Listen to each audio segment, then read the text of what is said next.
நாகை அவுரித்திடலில் புதிய பேருந்துகளின் சேவையை முதலமைச்சர் தொடங்கி வைக்கிறார். அதனை நேரலையில் பார்க்கலாம். இது குறித்த கூடுதல் விவரங்களோடு இணைகிறார் நமது செய்தியாளர் பாலமுத்துமணி. பாலமுத்துமணி, இந்த பேருந்து சேவைகள் குறித்த விவரங்களை பதிவு பண்ணலாம். மோனிஷா, நாகப்பட்டினம் மாவட்டத்தில் நடைபெற உள்ள பல்வேறு நிகழ்ச்சியில் பங்கேற்பதற்காக தமிழக முதல்வர் மு.க. ஸ்டாலின் அவர்கள் நேற்று நாகை வந்த நிலையில இன்று முதலாவதாக திருமண நகழ்வை முடித்துக் கொண்டு தற்பொழுது நாகை அவுரித்திடல் பகுதியில் 105 புதிய பேருந்து சேவைகளை தற்பொழுது துவங்கி வைத்திருக்கிறார். அது தொடர்பான காட்சிகளை நாம் பார்த்து வருகிறோம். கும்பகோணம் உட்கோட்டத்திற்கு உட்பட்ட பகுதியில் இருந்து இயக்கப்படும் பேருந்துகள் தற்பொழுது நாகை அவுரித்திடலில் இருந்து இயக்கப்பட்டிருக்கிறது. இதனை கொடியசைத்து முதல்வர் அவர்கள் துவங்கி வைத்துள்ளார்.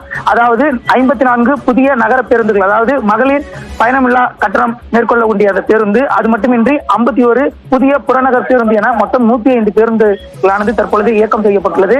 இந்நிகழ்வில் பங்கேற்பதற்காக பல்வேறு துறை அமைச்சர்கள் முதலமைச்சருடன் உடனிருக்கிறார். மேலும் தொழிற்சங்க நிர்வாகிகளும் தற்பொழுது இங்கிருந்து இந்த பேருந்து சேவை இயக்கப்பட்டிருக்கிறது. மேற்கொண்டு இந்த பேருந்தானது அந்தந்த மாவட்டத்திற்கு, அதாவது தஞ்சாவூர், திருவாரூர், நாகை, மயிலாடுதுறை, காரைக்கால், பெரம்பலூர் உள்ளிட்ட பல்வேறு மாவட்டங்களுக்கு இந்த பேருந்தானது இயக்கம் செய்யப்படுகிறது. தொடர்ச்சியாக இந்த நிகழ்வை முடித்துக் கொண்டு முதல்வர் தற்பொழுது பொதுமக்களுக்கு நலத்திட்ட உதவிகள் வழங்கும் நிகழ்வில் பங்கேற்க உள்ளார். நாகை ஐடி நடைபெறும் நிகழ்விற்காக தற்பொழுது முதல்வர் இங்கிருந்து புறப்பட்டுள்ளார். மோனிஷா, விவரங்களை பதிவு செய்தமைக்கு நன்றி பாலமுத்துமணி.